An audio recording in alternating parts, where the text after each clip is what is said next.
Halo teman-teman, di video kali ini aku masih membahas tentang materi termokimia. Nah, karena materi termokimia lumayan luas banget bahasannya, jadi aku bagi menjadi 3 bagian besar, yaitu termokimia dasar yang sudah pernah aku bahas di video sebelumnya, stoikiometri termokimia yang akan aku bahas di video kali ini, dan yang terakhir adalah penentuan nilai delta H. Di setiap bagian topik ini akan ada subtopik-subtopik lagi, sehingga pembahasannya menjadi lebih detail dan terarah. Selain membahas materi, tentu ada juga pembahasan soal-soal materi tersebut yang beberapa di antaranya merupakan soal-soal ujian masuk perguruan tinggi agar kalian paham bagaimana mengaplikasikan konsep dalam mengerjakan soal-soal yang berkaitan dan tentunya lebih familiar lagi dengan bentuk-bentuk soal UMPT, sehingga memperbesar peluang kalian untuk dapat lolos di seleksi UMPT. Oke, sekarang kita mulai pembahasan materinya. Teman-teman kelas 11 dan kelas 12 pasti pernah kan mempelajari stoikiometri di mata pelajaran kimia kelas 10 dulu.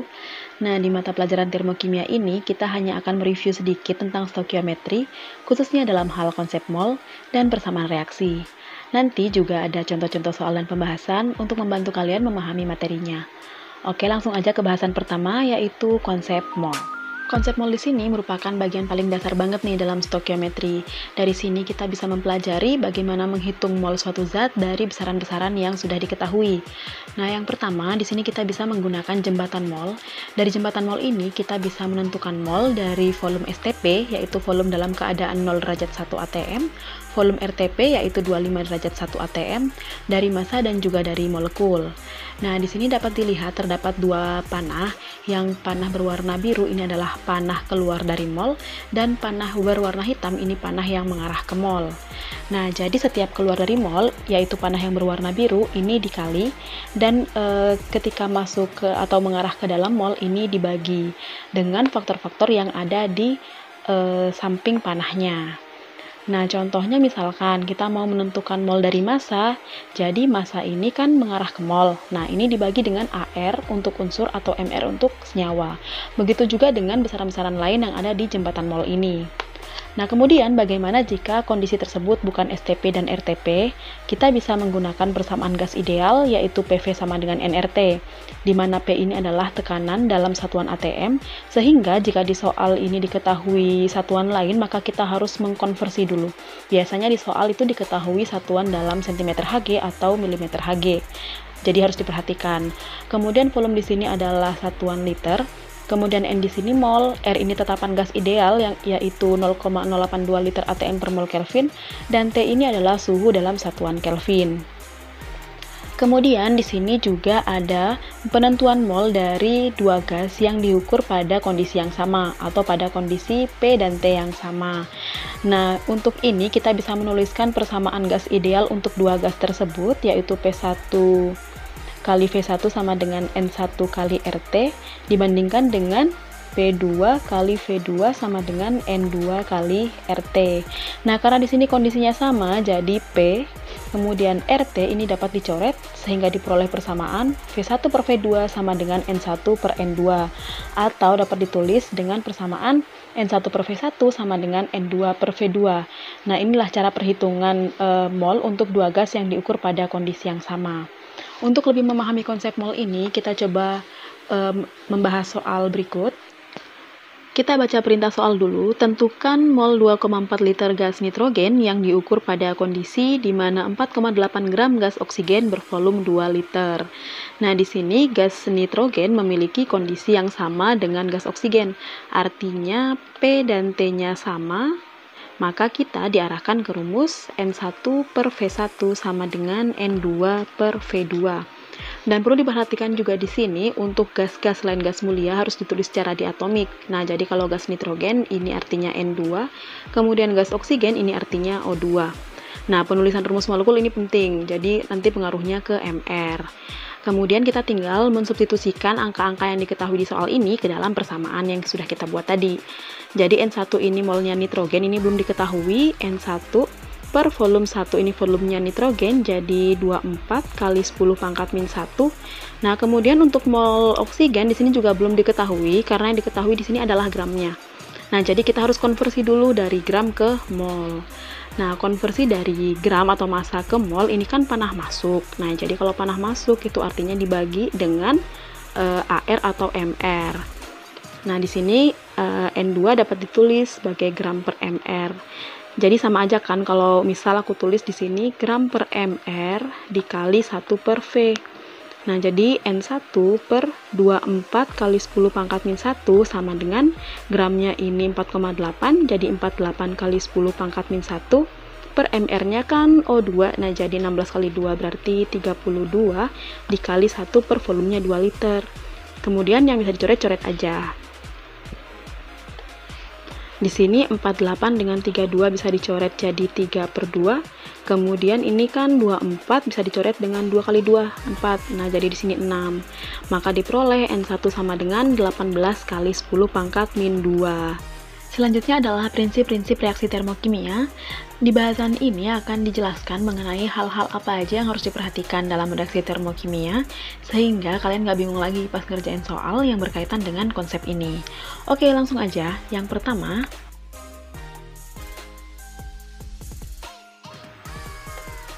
penulisan persamaan reaksi harus selalu diikuti dengan nilai delta H. Contohnya untuk reaksi penguraian HCl berikut, 2HCl menjadi H2 plus Cl2. Nah, di sini harus jelas reaksi ini memiliki delta H berapa. Nah, di sini aku anggap aja reaksi ini memiliki delta H sebesar plus A Kj. Kemudian yang kedua,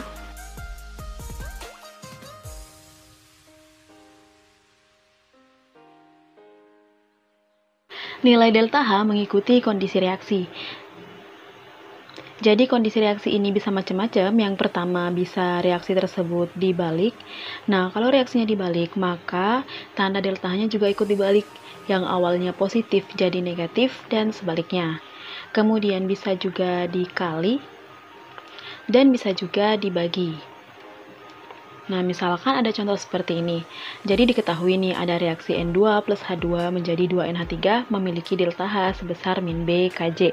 Nah, kemudian ditanyakan tentukan nilai delta H untuk reaksi NH3 menjadi setengah N2 plus setengah H2. Nah, kita lihat dulu hubungan dari kedua reaksi ini. Jadi reaksi kedua ini ternyata kebalikan dari reaksi pertama. Kalau kita lihat dari posisi reaktan dan produknya, di sini NH3-nya di kanan, di sini NH3-nya di kiri. Nah, kemudian setelah dibalik ternyata koefisiennya dibagi dua. Nah, jadi koefisien reaksi pertama ini dibagi dua agar menjadi koefisien reaksi kedua. Maka nilai delta H-nya ini mengikuti. Jadi pertama kan reaksinya dibalik dulu. Nah, jadi yang awalnya min B delta H-nya jadi plus B. Kemudian koefisiennya dibagi dua. Nah, jadi delta H-nya juga dibagi dua. Jadi delta H untuk reaksi yang ditanyakan adalah plus B per 2 Kj. Selanjutnya yang ketiga adalah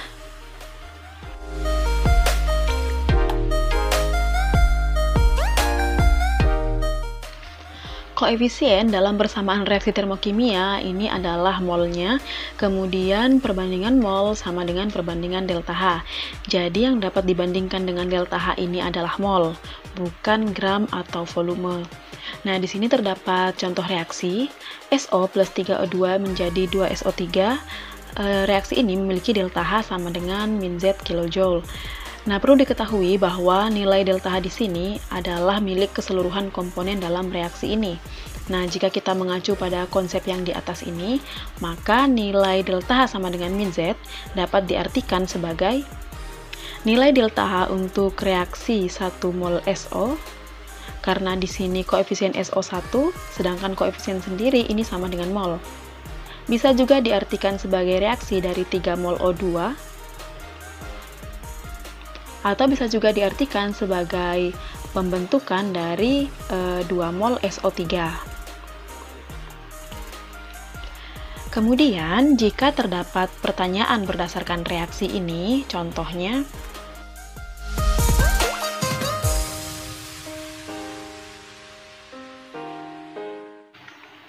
tentukan nilai perubahan entalpi dari reaksi 44,8 liter STP-O2. Nah, karena di sini yang ditanyakan adalah reaksi O2, maka yang jadi acuan kita dalam reaksi yang diketahui di sini adalah O2 juga. Bisa dilihat di sini bahwa 3 mol O2 yang bereaksi, maka delta H-nya adalah min Z. Dituliskan Di sini jika 3 mol oksigen, maka delta H-nya sama dengan min Z. Sedangkan yang ditanyakan adalah delta H reaksi dari 44,8 liter STP. Balik lagi ke konsep awal, di sini kan yang bisa dibandingkan dengan delta H adalah molnya. Nah, sedangkan ini masih liter. Jadi, yang liter STP ini dikonversi dulu ke mol. Dari volume ke mol dibagi 22,4. Nah, jadi kita bagi dulu 44,8 dibagi 22,4 sama dengan 2 mol. Nah, jadi bisa ditulis di sini 3 mol O2 sama dengan min Z, maka jika O2-nya sama dengan 2 mol, delta H-nya sama dengan berapa gitu tanda tanya. Nah, jadi delta H-nya sama dengan min 2Z per 3. Nah, jadi gitu caranya. Gimana? Udah mulai ngerti kan tentang stokiometri termokimia? Nah, karena kita telah mempelajari tentang konsep mol dan prinsip-prinsip reaksi termokimia, sekarang kita coba menerapkan konsep-konsep tersebut untuk mengerjakan soal-soal berikut. Soal nomor 1, pertama kita baca dulu soalnya. Diketahui kalori pembentukan 73 gram HCl adalah min 185. Jadi di sini ditulis delta HF untuk 73 gram HCl adalah min 185. Nah, berdasarkan konsep yang telah kita pelajari, kan nggak boleh tuh membandingkan delta H dengan selain mol. Nah, jadi karena di sini masih gram, ini kita konversi dulu ke mol dengan cara dibagi dengan MR-nya. Nah, jadi di sini untuk menentukan mol HCl, 73 dibagi MR HCl. Diketahui H sama dengan 1, Cl sama dengan 35,5. Nah, berarti di sini MR-nya 36,5. Sehingga diperoleh mol HCl-nya sama dengan 2 mol. Nah, kemudian di sini ditulis lagi delta HF 2 mol HCl ini sama dengan min 185. Kemudian kalor peruraian 6 liter HCl pada PT di mana 1 liter O2 mempunyai massa 16 gram adalah, nah ternyata yang ditanyakan adalah kalor peruraiannya. Nah, jadi di sini kita ganti atau kita ubah ke kalor peruraian, di mana kan kalor pembentukan itu adalah kebalikan dari kalor peruraian. Nah, jadi kalau di sini delta HD-nya 2 mol HCl berarti sama dengan plus 185 karena kebalikan dari delta HF. Oke, selanjutnya yang ditanya adalah kalor peruraiannya 6 liter gas HCl. Nah, di sini juga belum mol. Jadi kita harus konversi dulu 6 liter ini ke mol. Untuk mengkonversi volume ke mol ini bisa macam-macam, bisa lewat VSTP, kemudian VRTP, kemudian persamaan gas ideal atau persamaan dua gas. Nah, di sini kita lihat ini menggunakan apa? Kalor peruraian 6 liter gas HCl pada P dan T di mana 1 liter gas O2 mempunyai massa 16 gram. Jadi ternyata HCl ini diukur pada kondisi yang sama dengan O2. Nah, jadinya kita bisa menggunakan persamaan dua gas untuk menentukan mol HCl-nya dengan rumus N per V sama dengan N per V. Di mana mol HCl ini belum diketahui, berarti di sini kita tulis aja mol, kemudian volume HCl-nya 6. Nah, kemudian di sini untuk mol O2-nya juga belum diketahui, yang ada adalah 16 gram, maka ini dikonversi ke mol, dibagi dengan MR. MR-nya 32, jadi mol O2-nya adalah 16 per 32, dikali 1 per volumenya adalah 1 liter. Kemudian ini yang bisa dicoret aja, jadi 16 dan 32 ini bisa dicoret, 1 per 2. Kemudian 6 dan 2 bisa dicoret, jadi 3. Nah, sehingga diperoleh mol HCl ini adalah 3 mol. Kita tulis di sini yang ditanya adalah kalor peruraian. Kita tulis di sini yang ditanya adalah kalor peruraian atau delta HD dari 6 liter HCl, di mana 6 liter ini sama dengan 3 mol. Nah, di sini adalah X. Ya udah kita bandingkan aja. 2 ini sama dengan plus 185. Kalau 3 sama dengan X. Lalu dikali silang. Jadi 2X sama dengan 185 kali 3. Maka X adalah 185 kali 3 per 2. Sama dengan 277,5 kJ. Soal selanjutnya yaitu soal nomor 2. Jika 0,5 mol gas OF2 direaksikan dengan air, akan dilepas kalor sebesar 162. Nah, jadi kita tulis dulu yang diketahui. Jika 0,5 mol OF2 yang bereaksi maka nilai delta H-nya adalah sebesar minus 162 Kj.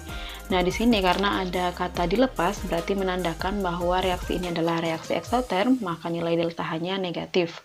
Kemudian pertanyaannya, maka kalau reaksi dari OF2 plus H2O menjadi O2 plus 2HF adalah, nah di sini perlu diketahui ya, untuk menentukan delta H suatu reaksi, kita dapat menggunakan komponen-komponen yang ada dalam reaksi tersebut untuk kemudian dibandingkan dengan nilai delta H yang diketahui.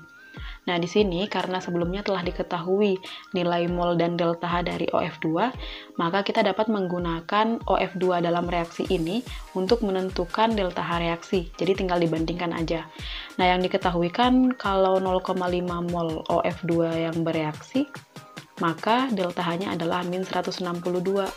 Nah, sedangkan dalam soal reaksi yang ditanyakan, OF2-nya itu ada 1, jadi dibandingkan aja. Di sini jika 1 mol OF2 bereaksi, maka nilai delta H-nya adalah X. Nah, jadi X ini dapat dihitung min 162 dibagi 0,5, sama dengan min 324 Kj. Nah, jadi begitu juga misalkan yang diketahui itu adalah HF, nah, kita bandingkan HF yang diketahui dengan HF pada soal. Itu menunjukkan delta H reaksi secara keseluruhan. Selanjutnya, soal nomor 3, reaksi antara 3 gram magnesium dan gas nitrogen membentuk Mg3N2 melepaskan kalor sebesar 28 Kj.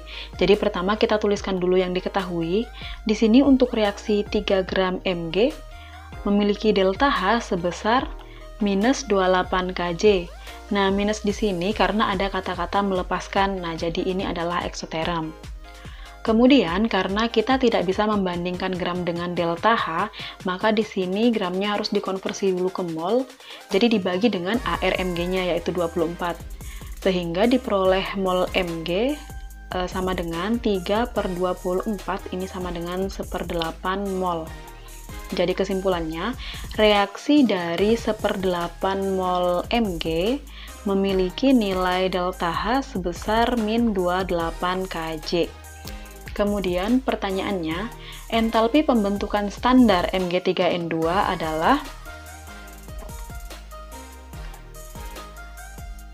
entalpi pembentukan standar di sini yang dibentuk harus 1 mol. Nah, karena di sini entalpi pembentukan standar Mg3N2, maka Mg3N2 yang dibentuk atau produknya ini harus 1 mol atau koefisiennya harus 1 dan dibentuk dari unsur-unsurnya. Nah, di sini unsur pembentuk Mg3N2 ini kan ada Mg dan N. Nah, karena N ini adalah gas, maka di sini harus diatomik. Kemudian kita setarakan, di sini Mg-nya 3.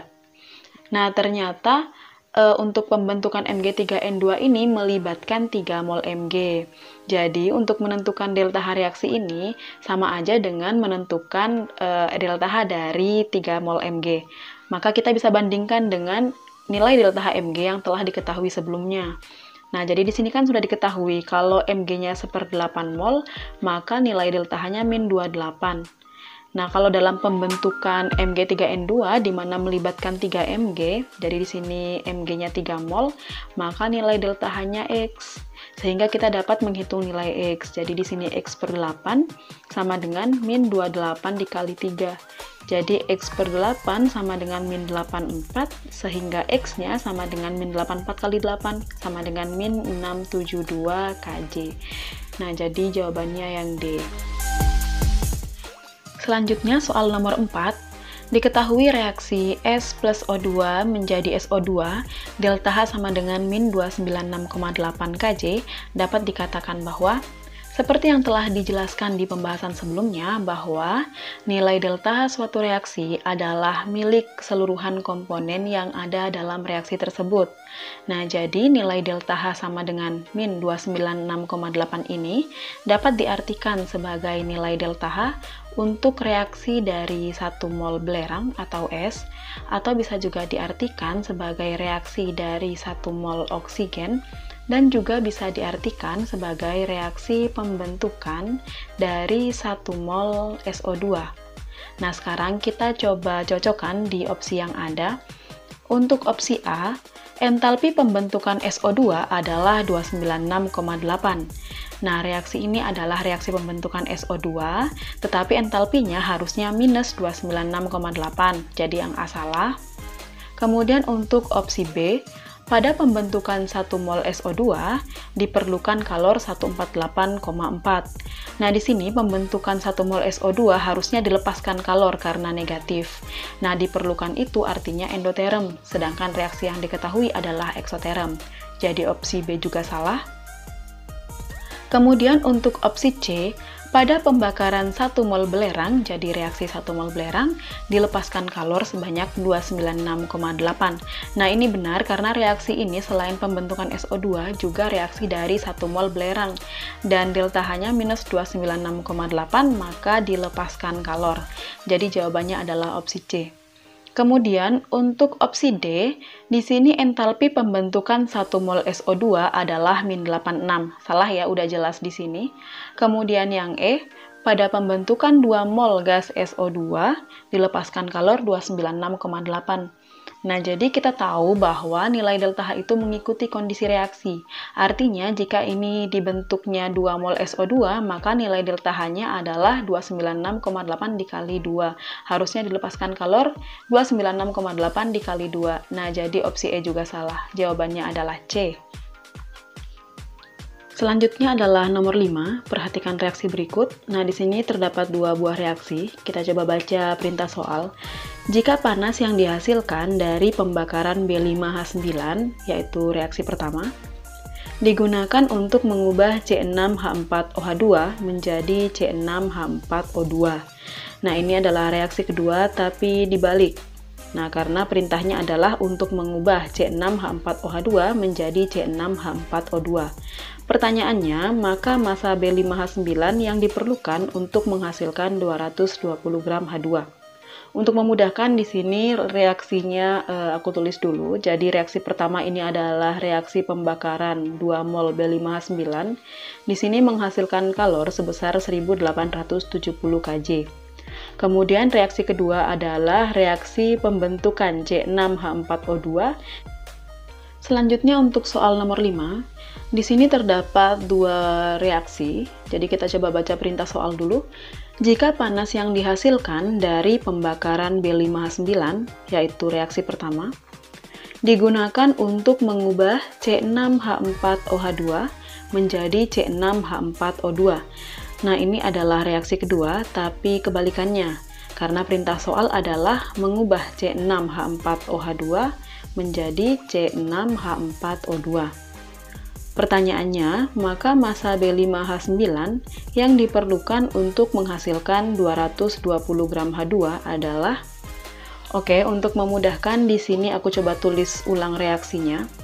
Untuk reaksi pertama, ini adalah reaksi pembakaran B5H9 yang menghasilkan kalor sebesar 1870. Nah, kemudian reaksi kedua ini adalah reaksi pembentukan C6H4O2 dari C6H4OH2. Ini adalah reaksi kebalikan dari soal, karena perintah soal adalah mengubah C6H4OH2 menjadi C6H4O2. Di sini memerlukan panas sebesar 170 Kj. Reaksi pembentukan C6H4O2 dari C6H4OH2 di sini juga melibatkan pembentukan 1 mol H2. Jadi dengan kata lain, untuk menghasilkan 1 mol H2 diperlukan kalor sebesar 170. Kemudian, jika panas yang dihasilkan dari pembakaran B5H9 digunakan untuk mengubah C6H4OH2 menjadi C6H4O2. Artinya, jika panas yang dihasilkan dari reaksi pertama ini digunakan untuk reaksi kedua, nah maka berapa H2 yang dihasilkan? Kita cari dulu. Nah, kan sudah jelas yang pertama tadi, kalau diberi kalor 170, maka dihasilkan 1 mol H2. Maka kalau diberi kalor hasil pembakarannya B5H9, yaitu 1870, maka H2 yang dihasilkan adalah sebesar X mol. Nah, di sini kita hitung dulu X-nya berapa. Jadi di sini X sama dengan 1870 dibagi 170, ini sama dengan 11 mol H2 dihasilkan.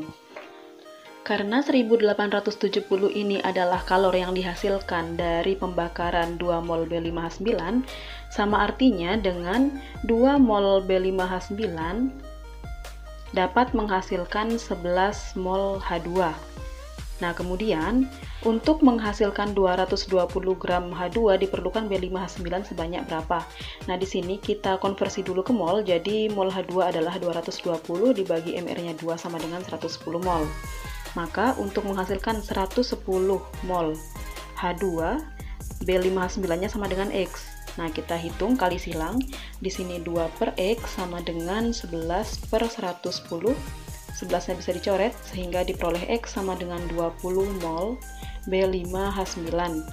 Karena di sini yang ditanyakan adalah masanya, maka untuk menentukan massa B5H9 ini dikali dengan mR-nya, yaitu 64, sehingga diperoleh 1280 gram B5H9 yang diperlukan untuk menghasilkan 220 gram H2. Lanjut ke soal nomor 6. Untuk menguraikan 0,8 gram SO3 diperlukan kalor sebesar 400 Kj. Nah, di sini untuk menguraikan berarti 400 ini adalah entalpi penguraian delta HD. Karena ini masih gram, maka di sini dikonversi dulu ke mol. Jadi molnya sama dengan 0,8 dibagi mR-nya yaitu 80 sama dengan 0,01 mol SO3. Nah, jadi kalimatnya menjadi delta HD 0,01 mol SO3 sama dengan plus 400 karena diperlukan kalor sebesar 400 Kj. Kemudian yang ditanya, kalor yang dilepas untuk membentuk 3,36 liter SO3. Karena dikatakan untuk membentuk, yang ditanya adalah kalor pembentukan, di mana kalor pembentukan merupakan kebalikan dari kalor penguraian. Maka di sini kita ganti dulu menjadi kalor pembentukan delta HF 0,01 sama dengan min 400 karena kebalikannya. Nah, yang ditanya adalah kalor pembentukan 3,36 liter SO3 pada kondisi STP. Sekarang kita konversi 3,36 liter STP-nya ke mol. Jadi dari STP ke mol itu adalah dibagi 2. Jadi dari STP ke mol itu adalah dibagi dengan 22,4. Jadi di sini 336 kali 10 pangkat min 2 dibagi 224 kali 10 pangkat min 1. Ini dicoret jadi 3 per 2, di mana 3 per 2 adalah 1,5. Nah, jadi ini molnya adalah 0,15 mol. Sudah kita sekarang bandingkan, kalau 0,15 mol maka kalor pembentukannya berapa? Kali silang aja seperti biasa, jadi ini 10 pangkat min 2 per 15 kali 10 pangkat min 2 sama dengan min 400 per X. Min 2-nya bisa dicoret sehingga diperoleh X sama dengan 15 dikali min 400. X-nya sama dengan 6000 Kj. Ini minus, tapi karena di soal ini sudah ada kata dilepas, kalor yang dilepas, maka tanda minusnya tidak usah disertakan di jawaban. Jadi langsung aja kalor yang dilepas adalah 6000 Kj. Soal terakhir yaitu soal nomor 7. Untuk meleburkan biji besi diperlukan kalor sebesar 1 juta Kj.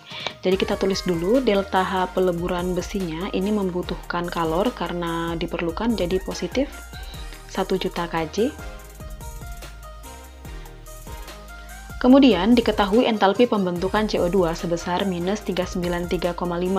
Nah, di sini entalpi pembentukan CO2 artinya CO2 yang dibentuk harus 1 mol dari unsur-unsurnya yaitu C dan O, di mana O adalah gas, maka ditulis di atomik. Nah, delta H reaksi ini adalah min 393,5. Pertanyaannya, arang yang dibutuhkan untuk memenuhi energi dalam peleburan biji besi. Nah, kan kalau 1 mol arang dibakar, kalori yang dihasilkan itu hanya 393,5. Nah, berapa arang yang dibakar agar memenuhi kebutuhan peleburan besi, yaitu 1 juta Kj. Kita bandingkan dulu, jadi kalau 1 mol, ini kan sama dengan min 393,5. Nah, kemudian kalau ini 1 juta, maka arangnya berapa mol? Nah, jadi di sini X sama dengan 1 juta dibagi 393,5. Diperoleh molnya sekitar 2541, ini pendekatan, 2 mol.